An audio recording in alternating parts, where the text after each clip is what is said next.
Hi, my name's Keith Cooper, and in this video I'm going to talk about the problems of a bad printer. And basically I've had quite a few people over the years say I've bought such and such a printer and it's no good. Now the problem there is that with the greatest of tact, unless the printer's broken, and if it's a new printer, you should always go back to the suppliers. Printers do get shipped, they get broken in shipping, I've had it happen. The suppliers will change them. However, if there's nothing physically wrong with the printer and you get rubbish prints out of it, I'm afraid it's almost certainly your fault. Now that's not what most people want to hear.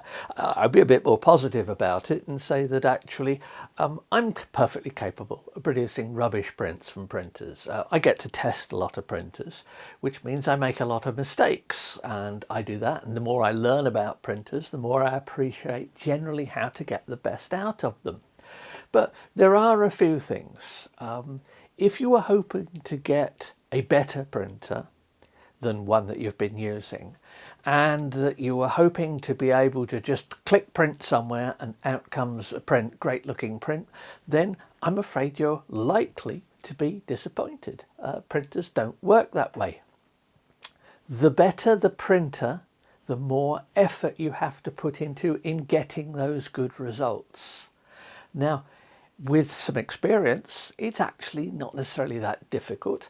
All the printer reviews I've got, videos, I cover them. I've got lots of examples of using the printers, and I've got written reviews which look in much more detail at using the printers, setting them up and things like that.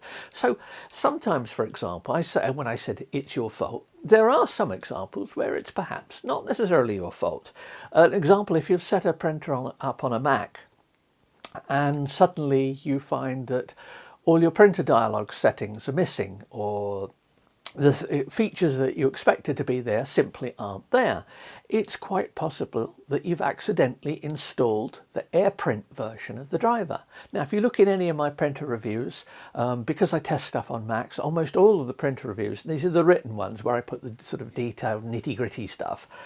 If you look on that, you'll find a section which says why the AirPrint driver should not be used, because basically it just doesn't work. It's meant for a very simple setting. So if I want to print off this phone, and I usually have absolutely no reason I'd ever want to print directly off a phone, certainly not a picture of any quality, then yes, I'll use AirPrint, and that's what it's there for. Things like iPads, phones, for setting, for transferring stuff to printers, and for that very simple basic function, it works well. There's no problem with it. But the difficulty comes when you know what you're doing, you go to print, and the features you want, the buttons you expect, aren't there. Now that is not your fault, it's the AirPrint driver. Now Epson, in their installation, I know, and as do Canon as well, actually go to a point of mentioning this just in case it happens. Apple change things on a whim sometimes, it seems, if you've been using a kit for a while, and not always can the printer manufacturers actually keep up with these things. So that's a little example. It can happen there. Obviously, if you're using a Windows system, that doesn't really matter, but there are other gotchas there where you can install things incorrectly. But do a reinstall if you think things are wrong, and you should be back to it. But as I said, getting the very best quality takes some effort. Better printers need skill to use them well. I've got a Canon Pro 300 here, a Pigment Ink printer. Or is this? No, this is a Pro 200. It's a die-based one. Pigment Ink is this one here, big printer. That's an Epson P5000.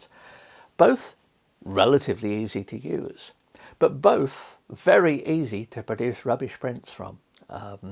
Simple things that can make it easier.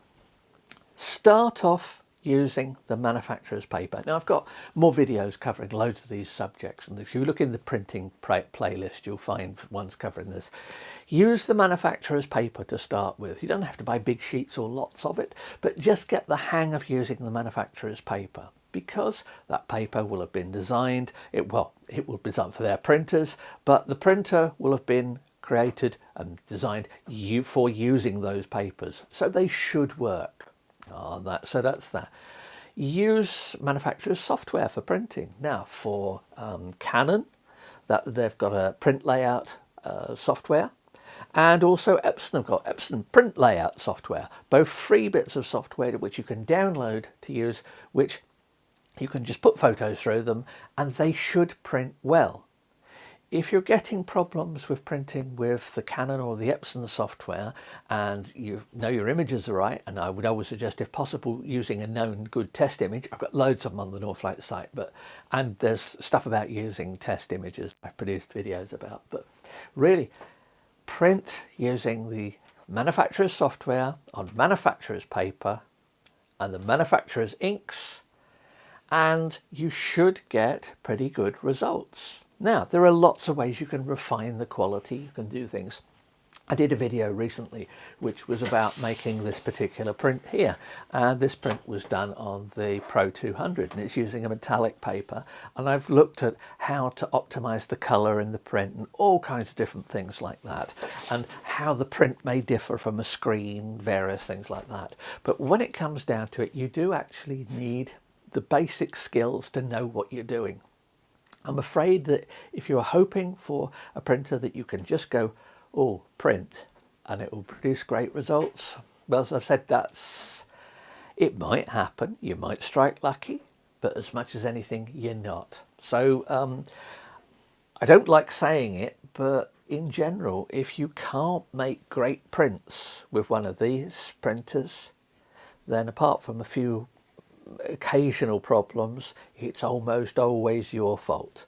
I certainly know if a duff print comes out of one of these printers here that I've printed, it's my fault. So I do a lot of printing, and if I make mistakes and things on this, then so are you going to make some mistakes with it. As I say, not what some people want to hear, but hopefully people who do want a bit more of a way of getting better pictures, it'll help. Have a look at the reviews I've done. In particular, the written reviews always have a lot more technical detail. The written reviews are edited, refined, extended, updated over time, whereas the videos are just stuck as when they were produced. So if there have been updates and things like that. The written reviews will always include links to all the videos I've made. So if you want to see every video and every article I've written about the Pro 200, go to the Pro 200 review and it will take you to all of those. It's got links of all the videos, everything that's related to using it. Hopefully that's good.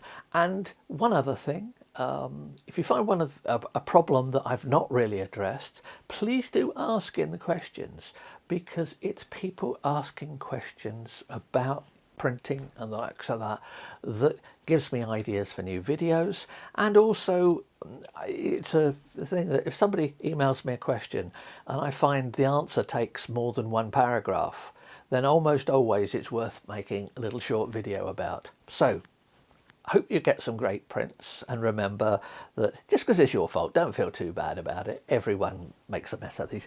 These do take some work to do well. So thanks for watching, and I hope it's been of help. Cheers.